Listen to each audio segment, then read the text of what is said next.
In addition to knowing how to establish healthy communication during conflict, it is good to learn your gender's inclination towards communication.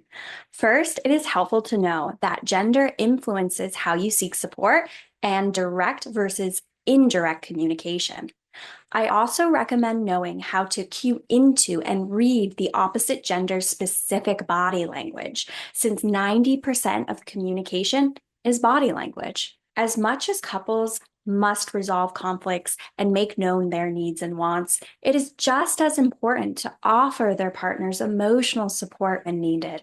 Unlike settling disputes and understanding each other's needs, giving emotional support to one spouse can be in many different ways. Emotional support can vary from couple to couple, as everyone has different ideas of what it may look like in their relationship. Generally, this could involve touch, small gifts, compliments, and disagreeing lovingly. The basic idea of being emotionally supportive is that couples can be reliant on each other for comfort, security, and advice, making them feel as if they are not dealing with the problems alone.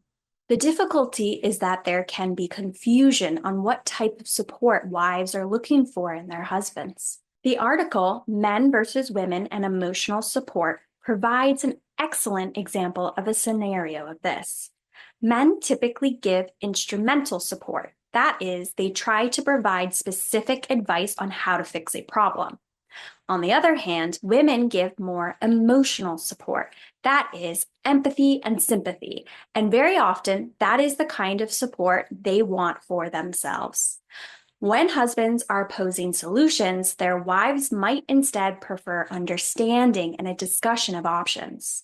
Even if his solution is a good one, she may interpret it as unhelpful because it does not consider her feelings. If her reactions suggest he is not helping, a husband may approach such discussions with dread because he expects to fail. He may then withdraw, become impatient, or change the subject when confronted.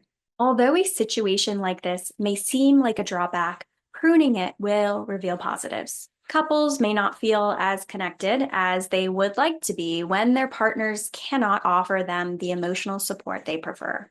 Couples can learn to give their partner the emotional support they desire, but they also need to offer each other guidance. For there to be solid, open communication about tough topics in the relationship, there are a few basic gender differences in communication that a couple should be aware of so as to improve their communication. Women tend to speak more in meta messages compared to men. While a message is the words conveyed, a meta message is the undertone to the words, what the person is trying to do or mean by saying something. You may have intended a meta message behind what you say or not. The other person may interpret your meta message a different way or create a new meta message. To avoid miscommunication, a woman must realize she may need to speak straight with her partner because he may not see the underlining meta message. Additionally, since women are typically more prone to noticing problems in a relationship than men, it is better for them to communicate directly with the husband to avoid further misunderstandings. Men have their own individual way of subtlety and avoidance of being exposed. They avoid certain level of intimacy by tending to talk side by side. In comparison, women curl into one another to closely share information. If you want to get something out of a man, speak to him side by side. He is in his natural gestural habitat when you sit side by side, such as in the driver's seat and passenger seat. Just like I challenge women to speak in direct messages rather than meta messages when speaking about something that's bothering them, I challenge men to directly face a woman when speaking about a point of contention so that she can read him more easily and understand where he is coming from in regards to her discussion points. It also allows her to read his facial expressions and see any flicker of emotion that she can tune into.